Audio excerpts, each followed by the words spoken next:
semua, semoga sehat ya. Gimana sekolahnya? Udah pada masuk belum? Mungkin sebagian besar sekolahan di Indonesia saat ini menggunakan sistem pembelajaran daring ya, atau sekolah virtual. Terus gimana sih supaya pembelajarannya bisa tetap efektif meskipun secara daring? Berikut 5 cara belajar pada masa pandemi atau sekolah virtual agar lebih efektif. Pertama, mengetahui pola belajar anak. Setiap anak cenderung memiliki kepribadian yang unik, sehingga memiliki cara belajar yang berbeda pula. Ada banyak sekali cara belajar anak, mulai dari auditori, visual, hingga kinestetik. Anak yang memiliki gaya belajar kinestetik biasanya lebih cenderung aktif, bergerak lewat sebuah permainan. Berbeda dengan anak yang memiliki gaya belajar auditori yang lebih menyukai ketenangan. Terus gimana sih caranya agar orang tua bisa tahu anaknya termasuk ke dalam tipe yang mana? Nah, sebagai orang tua, sebaiknya sering-sering menghabiskan waktu bersama anaknya. Nah, ditanyain tuh anaknya memiliki masalah apa, baik ketika belajar maupun aktivitas sehari-hari. Nah, kemudian orang tua bisa tuh mengomunikasikannya kepada sang guru. Dengan begitu, orang tua bisa tahu anaknya masuk ke dalam tipe belajar yang mana.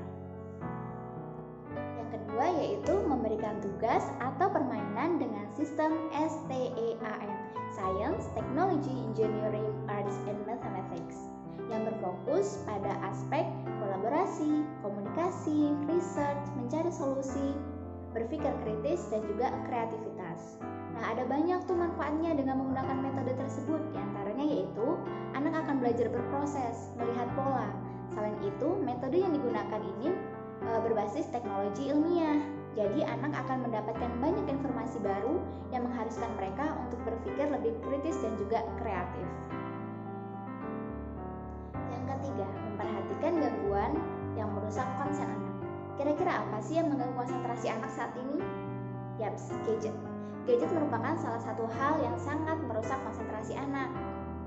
Kids zaman now ini bisa menggunakan gadget bahkan lebih dari 10 jam. Wah, lama banget ya. Nah, oleh karenanya, hal ini perlu perhatian khusus dari orang tua. Bisa nih dengan cara hanya memberikan waktu sekitar 2-3 jam saja kepada anak untuk menggunakan gadget. Bisa digunakan untuk bermain game ataupun menonton.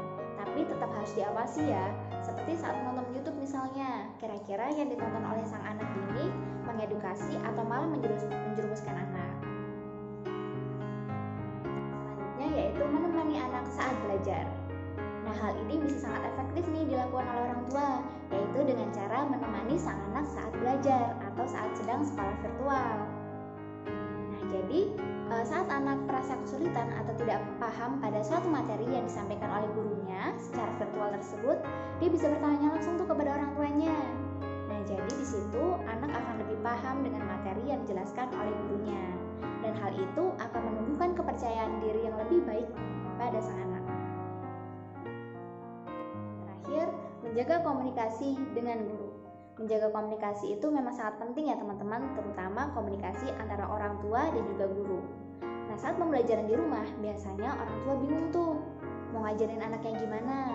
Nah, dengan komunikasi, orang tua bisa nanya tuh sama gurunya, kira-kira metode apa yang bisa diterapkan saat di rumah, yang biasanya diterapkan saat di sekolah.